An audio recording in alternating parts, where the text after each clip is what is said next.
What is going on, YouTube? I am Germ here. So today I want to talk a little bit about the off season. One of the bigger stories so far this League of Legends off season has been Hans Sama. He's been involved in a couple of different big stories already so far. Obviously, he is a very, very big and popular and successful player throughout his career, even though 2022 didn't necessarily go his or Team Liquid's way. First big story he was involved in was actually getting released from Team Liquid. Again, it sounds like there is no buyout. It sounds like he is a free agent.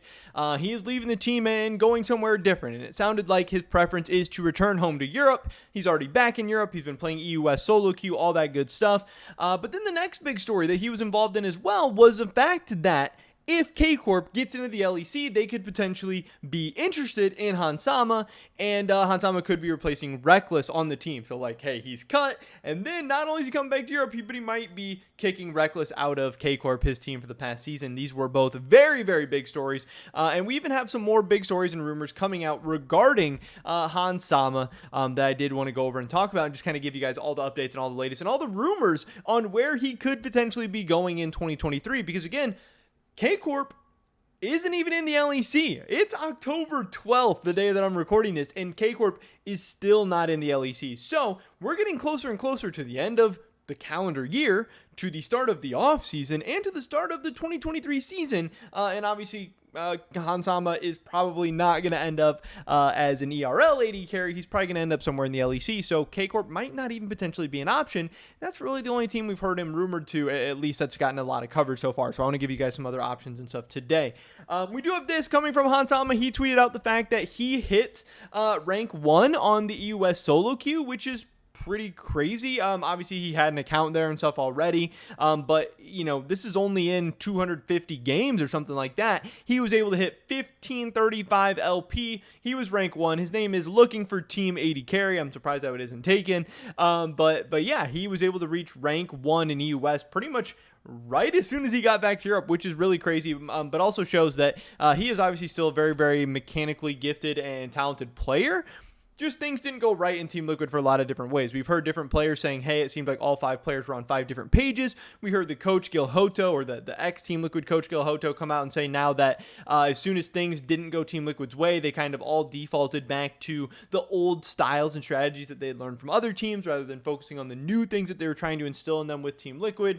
And obviously there was a lot of pressure and expectations on this year, and it seems like a lot of the players didn't necessarily handle it well. Bjergsen thought he wanted to play with CoreJJ. I'm sure Hans Sama and CoreJJ thought they wanted to play together. I'm sure this whole team thought they wanted to play together and be successful together, but easier said than done sometimes. But yes, Hans Sama is still going strong. He is still looking for a team, and he is still kind of popping off.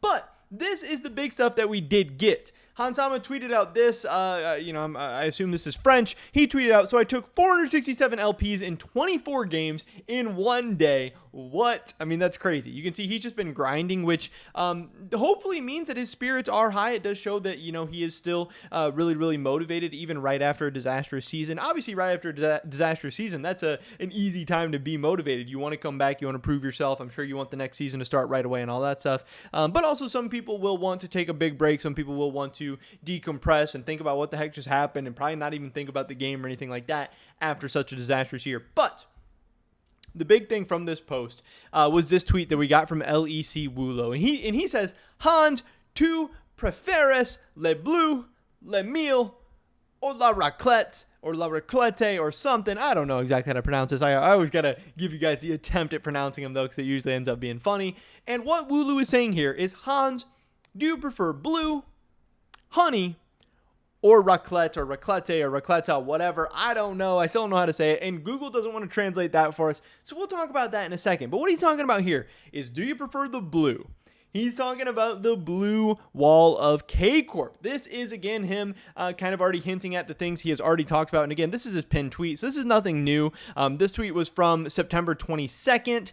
We can see here his first article about the whole situation was September 13th about Hans Sama parting ways with Team Liquid, wanting to return to Europe, maybe going to K-Corp. So he doesn't really drop a bomb on anything or anything like that on us here, but he is still asking, hey, do you prefer K-Corp? Do you want to go to the blue? Do you want to join the blue wall? That kind of stuff. But who are these other two teams? What is the honey? What is the raclette or raclette? Or I don't know. The honey is got to be the B's, it's got to be Team Vitality. And that tells us a couple of different things.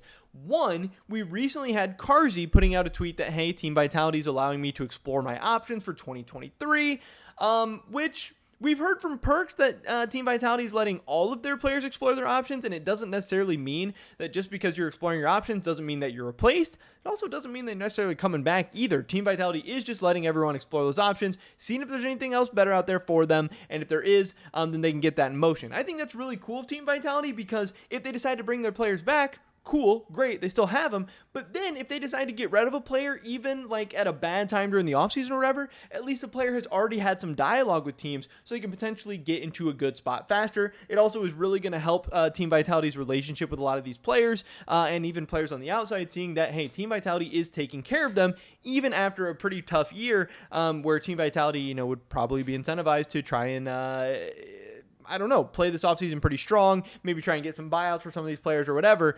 But yeah, so Carzzy potentially could be getting replaced on Team Vitality. Again, he is allowed to explore his options. It seems like he is doing that. He has tweeted that out. And Wooloo is asking Hans if he would want to go to Team Vitality. So maybe that's an option. I don't know if that means Team Vitality is for sure moving on from Carzzy. I don't know if they're maybe considering Carzzy and a couple other players. I wonder what other AD carries they're considering. But also, this could mean that Hans Sama is considering Team Vitality as a backup plan if K-Corp doesn't get into the LEC, which again, at this point, at least is decently likely. Again, if it hasn't happened by now, that can't be a great sign. This can't be like, oh, K-Corp's still probably going to get this done. We're just waiting. At some point, it's looking bad. At some point, we're kind of running out of time, and we might be getting to that point with Team Vitality. But this last thing here, what is this? What is a Raclette? What is going on? What team could this possibly mean? We Google it. This is a Swiss dish, also popular in other Alpine countries, based on heating cheese and scraping off the melted part, typically served with boiled potatoes. Swiss type deal. What is going on? Who is the Swiss team? What does this even mean? We see some people down here saying BDS, Swiss cheese, Swiss org.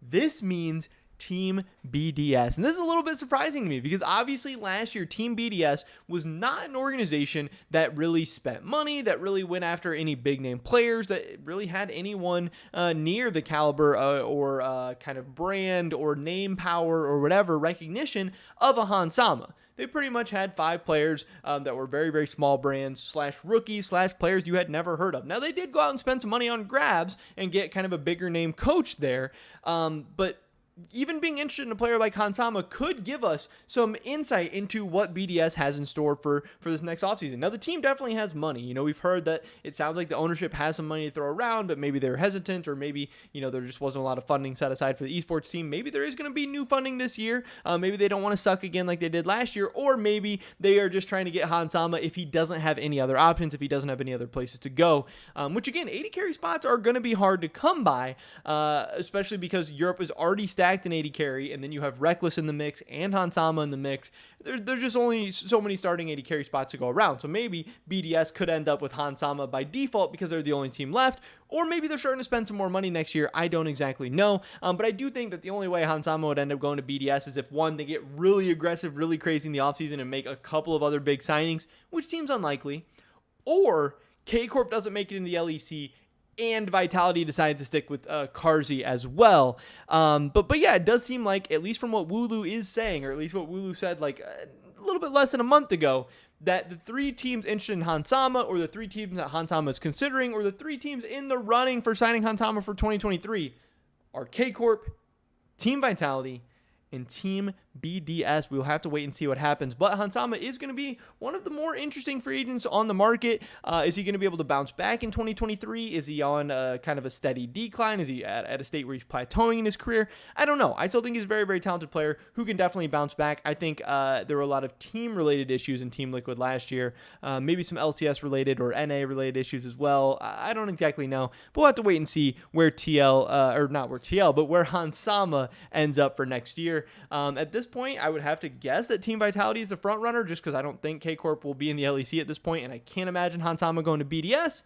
But then maybe that could mean we see like Carzzy at BDS or something like that. Who knows?